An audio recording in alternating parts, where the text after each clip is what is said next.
ሰው የተጻፈበትን ነው የሚኖረው። ስለዚህ በስሜት የምንጽፈውን ነገር በጣም መጠንቀቅ አለብን። እዚህ ጋር እኛ ቤት ከፍተኛ ክፍያ የምንከፍለው በጣም የምንንከባከበው ሞግዚቶችን ነው።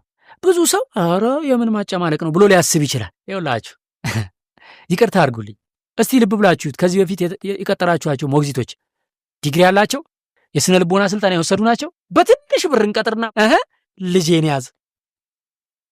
የትኛው ጊዜ ላይ ልጁ የሚሰራበት አይምሮ ላይ ጽሁፍ በሚጻፍበት ሰዓት አማራጭ ያጣን ተው አምተን ልጄን ያዥ። ከዛስ እኛ 24 ሰዓት ውጪ ነው የምንውለው። ውጪ ውለን መተን ደክሞን ነው የምንተኛው። እቺ ልጅ ምን ተጻፍበት፣ ምን አይነት ስብህና ትትከልበት። አንድ ጓደኛዬ ሲነግረኝ ሞግዚቷ ስልክ የላትምና የባለቤቴን ስልክ ጥለንላት ነው የምንሄደው አለ። እና ህፃኗ ደግሞ ጌም መጫወት ለምዳለች። አንድ ቀን ማታ ባለቤቴ ስልኩ ላይ ጋለሪ ውስጥ ገብታ ስታይ የሆነ ቪዲዮ አገኘች አለ። ስታየው ያን ቪዲዮ እሷ አታውቀውም፣ ያን ቪዲዮ እሷ የቀረጸችው አይደለም። ስለዚህ ፕሌይ ስትለው ቪዲዮ ምንድን ነው? ሞግዚቷ ሰፈር ሱቅ ወስዳ ህፃኗን ጌም ተጫዋች ብላ ስልኩን ሰታት ህፃኗ ስትጎረጉር ካሜራ አበርቶ ነው የቀረጸው ሞባይሉ። እና ከባለ ሱቁ ጋር ከንፈር ለከንፈር እየተሳሳመች ነው ሰራተኛዋ ማለት ነው ሞግዚቷ። ህፃኗ እዛ ቁጭ ብላ ያው ትጠጣላለች ማለት ነው። ይሄንን ህፃኗ አይምሮ ላይ ምንድን ነው እየተጻፈ ያለው? ልጆቻችን አይምሮ ላይ ምንድን ነው እየተጻፈ ያለው? እውነት ለልጆቻችን እንዴ ለቢሮ እኮ ድርጅት ከፍተን እኮ ለስራ አስኪያጅ 100 ሺህ ብር 50 ሺህ ብር 40 ሺህ ብር እንከፍላለን አይደል እንዴ? ጥሩ ሶፋ ለመግዛት ጥሩ ቤት ለመከራየት እንከፍላለን አይደል እንዴ? በጣም ብዙ ብር። ግን የሰለጠነች ዲግሪ ያላት መንፈሳዊ ህይወት ያላት በገና የምታስተምር ገድል የምታነብ ፊቱ የምትሰግድ የምትጸልይ ቤተ ክርስቲያን የምትወስደው ምግባር ያላት መንፈሷ ቀና የሆነ የተማረች ሴት ለምንድነው ሞግዚት ብለን የማንቀጥረው? ለምንድን ነው? ለዚህ ሲሆን ያመናል፣ ያንገበግበናል። ለሞግዚት መክፈል አንፈልግም። ለበዓል ግን በልተነው እዳሪ ለሚሆነው በጉ ዶሮው እንዳይቀር የቤት ምንጣፍ የራስጌ መብራት ምን ዋጋ አለው? ነገ ጠዋት ልጅ ሱሰኛ ሲሆን በዓለም ሲጠፋ ሆኛለሁ ሲል ምን ዋጋ አለው? ብንንገበገብ ብንቆጭ ይመለሳል ማለት። አሁን ባልኩት ደረጃ ሞግዚት ማግኘት ይከብዳል ወይ? አዎ ይከብዳል። ግን ከከፈልን ደግሞ ታግለን ይገኛል። ለእኛ ትልቁ ቻሌንጅ የነበረብን ዲግሪ ያላት በሰንበት ትምህርት ቤት ያለፈች መንፈሳዊ ህይወት ያላት ሞግዚት ማግኘት ነበር። ይሄን ከመፈለግ የተነሳ የሙሴ እናት ብለን 80 ልጆች አሰልጥነን ነበረ ከየሰንበት ትምህርት ቤቱ ሰብስበን። ከነዛ መካከል ሁሉ ቀጥረናል። ከነዛ መካከል ዲግሪ ያላት የሽያጭ ስራ ትሰራ የነበረች አንድ ካፌ ላይ ካሸር የነበረች ልጅ ያንን ጥራ መታ ሞግዚት ሆናለች እኛ ጋር። ምክንያቱም አንደኛ ዓላማውን ታምንበታለች፣ ወደዋለች። ሁለተኛ ክፍያው እንዴ ከከፈልን ስራ አይደል እንዴ ሰው ልጅ የሚፈልገው? እንዴት አይሰራው? ይሰራዋል።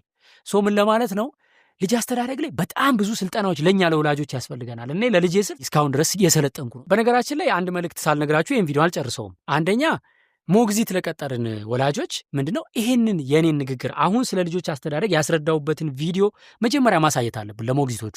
ሞግዚቶቹ ራሱ ውስጥ ይወቁት የህፃናት አይምሮ እንዴት ነው የሚሰራው፣ የሚያደርጉት አክሽን ምን ያክል በኋላ ዋጋ ያስከፍላል የሚለው እንዲያውቁት ይሄንን ቪዲዮ ሞግዚቶቻችሁ ደጋግመው እንዲያዩት ማድረግ ያስፈልጋል። ይሄን ሁሉ ካልኩ በኋላ ታዲያ ልጆቻችን ምን እናሳያቸው እንዴ?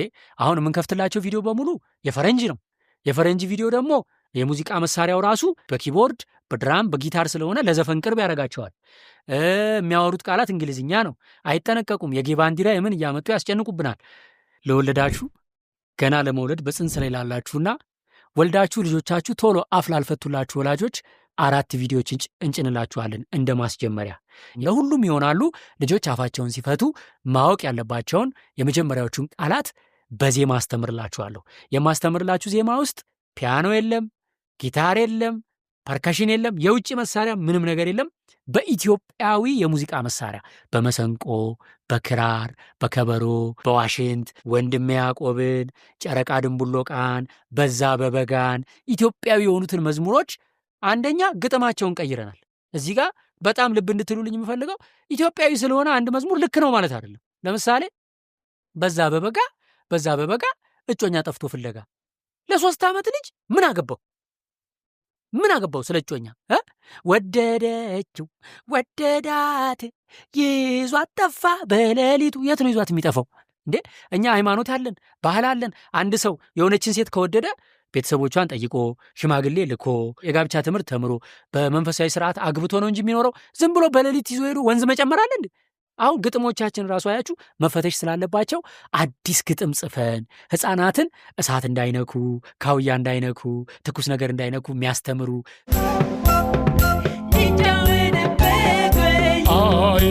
አይነካም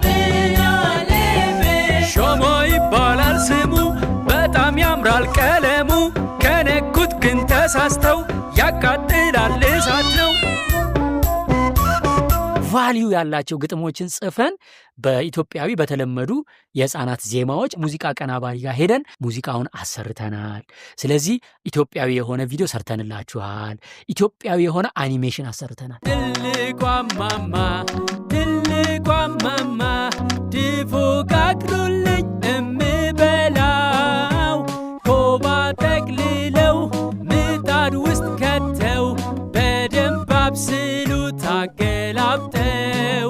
ስነ ልቦናቸውን የተረጋጋ የሚያደርግ እንስሳትን እንዲወዱ እንስሳትን እንዲያውቁ የሚያደርግ አኒሜሽን ቀላቅለን ቆንጆ አፍ የሚያስፈታ ቪዲዮ ሰርተንላችኋል። ልጆቻችሁ አፍ ያልፈታ ያሏችሁ የዘገዩባችሁ አፈተውም ደግሞ እነዚህን ቃላት የማያውቋቸው ከሆነ በቀን 30 ደቂቃ ብቻ ይውላችሁ። ሳይንሱ የሚለው ከ1 ዓመት ከ6 ወር እስከ 2 ዓመት ከ4 ወር የሆነ ልጅ ቪዲዮ ማየት ያለበት በቀን 30 ደቂቃ ብቻ ነው። 30 ደቂቃ ምንድነው የምናሳየው? እንደዚህ ለአይምሮ የሚጠቅሙ ማስተማሪያ ቪዲዮዎችን ብቻ። ለራሴ ልጅ ለይትባረክ ብዬ የሰራሁት ቪዲዮ ነው። እንደዚህ ተጨንቀን ገንዘብ አውጥተን የሰራ ነው። ለዚህ ያወጣነውን ገንዘብ ከዩቲዩብ እናገኘዋለን ብለን አይደለም። ሲጀመር የሕፃናት ቪዲዮ ዩቲዩብ ላይ እንደ ትልቅ ሰዎች ቪዲዮ ገንዘብ አይሰራም። ግን ለልጄ ለይትባረክ ስለ የሰራሁት ቪዲዮ ነው። ከወደዳችሁት እናንተም በቀን 30 ደቂቃ ለልጆቻችሁ ክፈቱላቸው።